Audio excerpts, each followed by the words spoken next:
You know, for all of human history, there were a few truths that just felt solid. The sun comes up, gravity keeps your feet on the ground, and we, humanity, we were the creators. That was our thing. We had the monopoly on imagination. We were the only ones who could look at nothing. A blank canvas, a silent block of stone, a terrifyingly empty page, and fill it. And not just fill it with stuff, but with meaning, with feeling, with a little piece of our own soul. Creation was our birthright. But here we are standing on the edge of a new era, one that's threatening to tear up that fundamental truth. And it forces us to ask a question that really, it cuts right to the bone of who we are. The answer is going to define our next chapter, so what happens when dreaming itself is no longer just ours? Okay, let's get into it. To really get how big of a deal this is, we first have to appreciate what's on the table.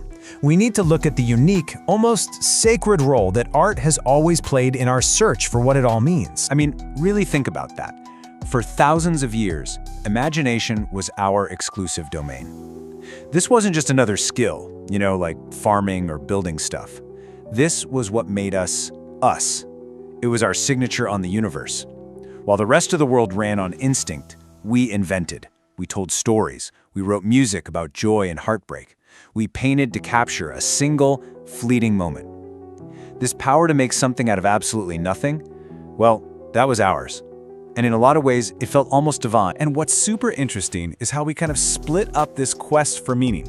We basically came up with 3 great languages to deal with reality. You add philosophy. That's our language for asking the big questions. Why are we here? What's the right way to live? Then you have science, our language for finding answers, through experiments and data.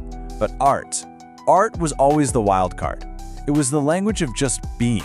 It didn't need a question. It definitely didn't have an answer. Its only job was to make you feel something. A great painting doesn't ask you a question or give you a solution. It's just an experience. It's the raw data of the human soul put on display. And it's that exact place, the home of feeling, of soul, of that human spark you can't quite name, that's now facing this silent invasion. An invasion with no armies, just algorithms. It's like a ghost has slipped into the machine, and it's learning to paint, to compose, to feel, or at least to fake it perfectly. Let's just start with one number, 5,000. That's how many Bach-like musical pieces a single algorithm composed in one day. And this wasn't just some cheap knockoff. A music professor named David Cope built a program called EMI, Experiments in Musical Intelligence. It didn't just learn music theory. It basically ate the entire life's work of a composer, learned their unique style, their musical DNA, and then started generating totally new stuff that sounded just like them. So here's where it gets really crazy. To put his creation to the test, Cope set up this little experiment at a music festival. He played 3 pieces for an audience full of music experts. One was a real, recently found piece by Bach, one was written by a human professor, and one was from his algorithm, EMI. The audience's job? Pick the real Bach. And overwhelmingly, they chose the machine's song.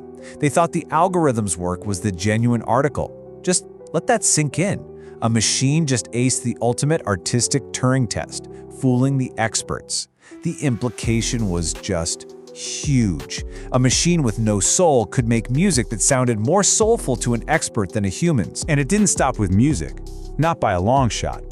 In the art world, this absolutely incredible piece called Theater d'Opera Spatial got submitted to the Colorado State Fair art competition. It was this grand, baroque, totally stunning scene, and it won first place in its category. The judges loved its vision, its composition, its mood. It was only after the award was handed out that the creator revealed he hadn't painted a single stroke. He generated it with an AI called Midjourney, just by typing in text prompts. The art was judged and awarded on its own merit, without a human hand ever touching it, and it kicked off this massive debate about where art even comes from. The craft or the idea? Which brings us to maybe the most provocative case of all. This was basically an act of artistic sabotage. A German artist, Boris Eldegauxen, submitted this haunting image called The Electrician to the huge Sony World Photography Awards, and it won. But then he flew to the ceremony, got on stage, and publicly refused the award. He announced his winning photograph was actually made by an AI. He said his goal wasn't to win, it was to start a conversation. to prove a point. And man, did he prove it. He showed that even the world's best photography judges couldn't tell the difference between a real photo and a prompt. The line wasn't just blurry anymore. He'd grabbed an eraser and wiped it out. You know, this feeling isn't entirely new. It's actually a supercharged version of an idea from a philosopher named Walter Benjamin, almost 100 years ago. He talked about the aura of a work of art. The aura isn't just the painting itself, it's the power it gets from being one of a kind. It's knowing that this specific canvas was touched by Leonardo's hand, that this specific statue stood in that ancient temple. Benjamin said that things like photography were already making that aura wither.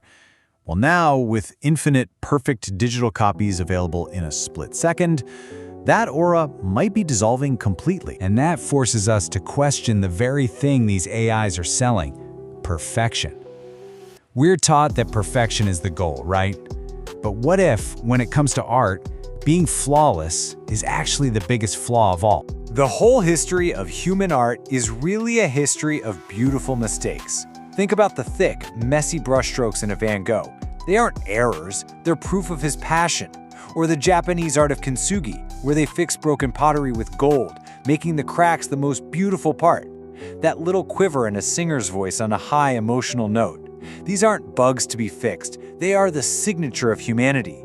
They're proof that a living, breathing, imperfect person was struggling to make something. AI, on the other hand, it gives you flawless execution. It doesn't tremble unless you tell it to. Its perfection is cold. Now let's be super clear. In a lot of areas, that kind of flawless perfection is amazing. It's essential. There's a pharmacy in a San Francisco hospital that's run by robots. It filled over 350,000 prescriptions with zero errors. A human pharmacist, on average, has a 1.7% error rate. When we're talking about medicine, something that could be life or death, yeah, you want the robot. You want zero errors. More look at diagnosing diseases. Studies showed that IBM's Watson AI could analyze patient data and recommend a cancer treatment plan with 90% accuracy compared to a board of human experts. The average for a single doctor can be way lower. So in fields like that, fields of logic and data, where there's a right answer, the machine's precision is a lifesaver. We need that flawless logic. So that sets up the big paradox, doesn't it? We've established that machine perfection is an incredible tool in fields that are all about logic, where there are right and wrong answers. But what happens when you apply that same logic to art, a field with no right answers, only feelings and experiences? Does perfection have the opposite effect? Does it kill the soul? This is leading to a massive identity crisis for a role we thought we understood. If the machine is the new master craftsman, then what on earth is an artist? Well, the role isn't vanishing, it's just being completely redefined. The artist is becoming less of a creator and more of a director. So let's actually try and define this new thing, the AI artist. This is someone who doesn't use a brush or a chisel anymore. That physical struggle is gone. Instead, they direct the algorithm. The initial idea, that spark, that's still human, but the doing of it is outsourced to the machine. The creative process is changing from a physical act of making to a mental act of prompting. The artist is becoming less of a painter and more of a wizard who knows just the right magic words to say to bring a vision to life. The whole creative workflow is getting a rewrite. Step 1 is still totally human, get an idea. But step 2 is brand new. You have to translate that feeling in your head into a set of precise instructions a machine can get. That's a new art form right there. Step 3 is simple. You type in the prompt. But you're not done. Step 4 is where the new artistry really shines. You have to curate the results. The AI might spit out 100 perfect images in seconds. The artist's job is to sift through all of that perfection to find the one that actually matches their original human feeling. It's an act of taste, of selection. You can almost see a future where we push back against all this efficiency by making inefficiency cool again. Imagine walking through a museum in 50 years. You see a plaque next to a painting, but it doesn't just say the title. It says, "This work was made entirely by human hands. No AI involved. Time to create, 3 years. Margin of error, 100% human."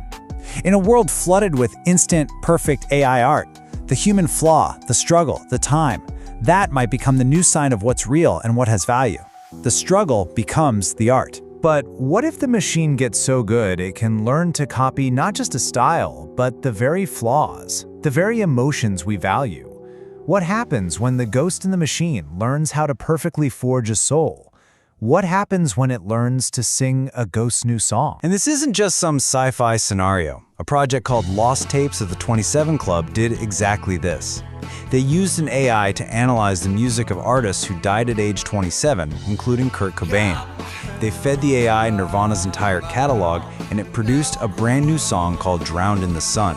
And it had everything. The sludgy guitar, the quiet then loud dynamics, the strained voice, the weird, angsty lyrics. For so many people who heard it, it sounded like a lost demo tape from 1994. But it wasn't. It was a digital echo. And this throws us right back to Walter Benjamin and his idea of the aura. That AI-generated Nirvana song is the ultimate challenge. Can an algorithm that has never lived, never felt pain or depression, actually replicate the art that came from Kurt Cobain's very real suffering? Or is it just a perfect, hollow copy? A brilliant forgery of an emotion it can never, ever understand? And that leads to the most difficult question of all. If the fake is so good that it makes a real person feel a real emotion, does it even matter where it came from? When the echo sounds exactly like the voice, what does the word real even mean anymore? So, this is where we are. We're at a crossroads that's going to define not just art, but our relationship with our own humanity.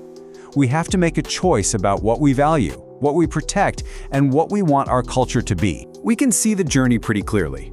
In the past, art was a direct line to the human soul.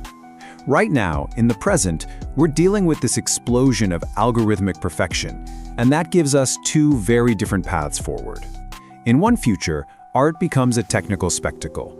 We just sit back and clap for the amazing things machines can do. The artist is just a manager of machine genius. Or, there's the other path. We react. We double down on what makes us human. Art becomes a protected space for human flaws, a celebration of mistakes, of struggle, of the beautiful mess that is human creation. Making something by hand becomes a radical act. And this leaves us with one last, kind of haunting thought. We're getting to a place where you can tell an AI to add a human error effect. You can literally type, make a painting like Van Gogh, but add a slight tremble to 5% of the brushstrokes. In a world where even our mistakes can be perfectly simulated, where a machine can fake a flaw better than a human can make one by accident, can art still do its most important job, to be a mirror that shows us who we really are? Or are we going to look into that mirror one day and just see a perfect, cold, flawless reflection of the machine that made it? The answer won't just define the last humans of art, it'll define what it means to be human at all.